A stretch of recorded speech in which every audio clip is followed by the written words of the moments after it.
So how did it feel to make this prediction and then have the world essentially not listen and not prepare? Well, there's no good feeling that comes on something like this saying, I told you so. If anything kills over 10 million people in the next few decades, it's most likely to be a highly infectious virus rather than a war. I just think back of could I have been more persuasive? But we've actually invested very little in a system to stop an epidemic. We're not ready for the next epidemic. How did you make such a prescient prediction? How did you know this was going to happen? Well, there's a number of respiratory viruses, and from time to time one will come along that's very transmissive and causes some level of fatalities. Respiratory diseases are very scary because you're still walking around on a plane, a bus, when you're infectious. Unlike some other diseases like Ebola, where you're mostly in a hospital bed by the time the viral load infects other people. Hey, so recently I got the chance to interview Bill Gates when his foundation's annual letter came out. I'll link to it in the description. And we talked about lots of things, including conspiracy theories and misinformation. But about the pandemic, I wanted to know if so many people could see this coming and the costs of prevention were relatively small, then why wasn't more done about it? Well, there's some risks like earthquakes, where we see small earthquakes all the time, or the history of war or fire or hurricanes. So you don't forget, these pandemics only come along so irregularly that being lulled into a sense of security where it probably won't be a problem in the next few years, why should we put money into that? You don't buy the insurance policy, basically. This one will help us understand it needs to be a priority. I feel like humans have an issue, though, with fighting the last battle, potentially. So if we focus on pandemics now, and there isn't one, say, for another 100 years, what is the next disaster? What is the one that we're not prepared for? Well, I'd point out two. One is climate change. Every year that would be a death toll even greater than we've had in this pandemic. Also related to pandemics is something people don't like to talk about much, which is bioterrorism, that somebody who wants to cause damage could engineer a virus. And so that means the cost, the chance of running into this is more than just the naturally caused epidemics like the current one. It feels to me like there's something similar about pandemics and, climate change or like asteroid impact, which is that, they're not very tangible, but you could do a little bit. I don't know. It seems like humans are not very good at those sorts of problems. Well, my favorite writer, Václav Smil, wrote about all the potential kinds of disasters, like, the risk of an asteroid, the risk of a, Yellowstone-like eruption. And in fact, he showed that pandemics were significantly the biggest thing, other than a human-caused nuclear war, that we needed to be more prepared for. So what changes do we put in place to be readier for the next one? And is it possible that COVID-19 could be the last global pandemic? Well, certainly there will be more pandemics. In ways that humans interact with other species, these viruses are coming across a species barrier, whether it's from bats or monkeys or... But you don't think we could increase our preparedness to such a level that it never sort of becomes this global issue? We could increase our preparedness so we never have a death toll anywhere near what we have today. Pandemics can be worse in terms of the fatality. Smallpox was over 30% fatality. So a little bit we were lucky that the fatality here is not super high. But we can nip it in the bud. It'll still get to a lot of countries, but the number of deaths, with the right system should be 1/10 of what we've seen here.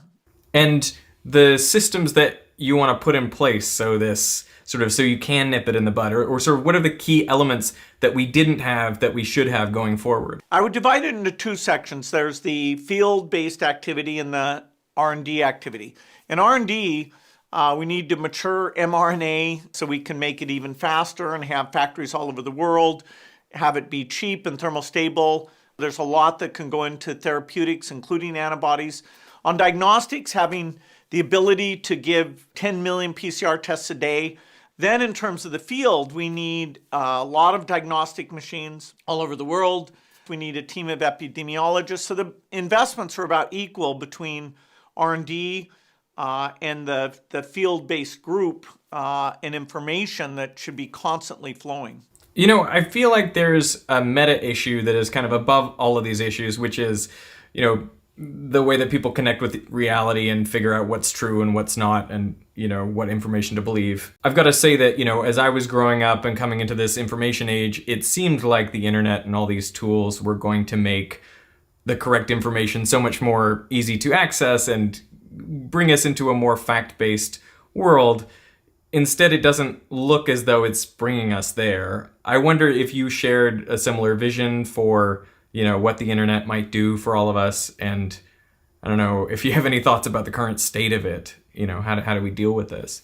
Well, the internet has done something fantastic, which is if you want to learn, the people who watch you are, getting an opportunity to understand science and what's going on. And that just wasn't there. And so for a lot of people, they're so much more informed. I mean, I have friends who ask me about these variants where I'm just stunned at how up to date they are with the latest information. So for people who want to learn facts, this is a golden age. We focus on the negative part with some of these conspiracy theories and anti-factual things. And so because social media is so new, figuring out how you curb that, labeling it, restrict the speed of spread of things that are titillating but false, we are missing some good ideas to, not have this kind of scary phenomena that, in the case of anti-vaccine things, may slow down how quickly we get lots of people to take the vaccine and therefore extend the epidemic and cost us in tens of thousands of lives. It feels like you're running up against, kind of that great American principle of free speech, right? I think it's a great point that you bring up that, in the past, the problem was kind of scarcity, getting access to this sort of information. And now it's sort of a problem of too much and figuring out which is the good stuff and which is not. Well, there are certainly clear things like, saying completely false things about, vaccines. But there is kind of a gray area in the middle that figuring out what the rules are and who should be the one looking and interpreting those rules. Wow, we are missing that today.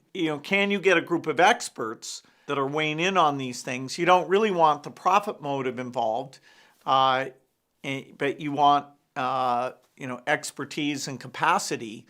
And so, a few years from now, I hope we're more sophisticated on how that line should be drawn.